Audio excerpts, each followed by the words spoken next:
महकमा मदनियात की कोशिशें रंग ले आई। करोड़ों रुपए मालियत के गैर कानूनी पत्थर। ग्रेनाइट स्मगलिंग की कोशिश को नाकाम बनाकर मुतादिद गाड़ियां, ट्रक और ड्राइवरों को हिरासत में लेकर तफ्तीश शुरू कर दी। ED Zulfikar Khan, deputy director Shahid Khan Bangash ने दीगर अमले के साथ मुखबिर की इत्तला पर रात के आखिरी वक्त में पुलिस की भारी नफरी के हमरा छापा मारा।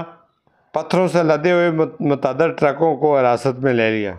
कहा यह जा रहा है कि किसी बासर माफिया और सरकार के जंगलात से कीमती पत्थर गैर कानूनी तरीके से निकालने का सिलसिला कई सालों से जारी है। मार्केट में इनकी फरोख्त तो करोड़ों में होती है, जबकि कौमी खजाने को इसका नुकसान पहुँचाया जा रहा है। मुकामी आबादी को भी खतरा लाहक है। 9 तानियात एडी जुल्फिकार खान को अवामी हलकों ने खराज तहसीन पेश करते हुए मज़ीद कार्रवाइयाँ जारी रखने का मुतालबा किया और कहा कि तनावुल के कीमती मदनियात को तहफ़्फ़ुज़ दिया जाए। कैमरा टीम के साथ मुख्तार तनोली, DMM न्यूज़, मानसर।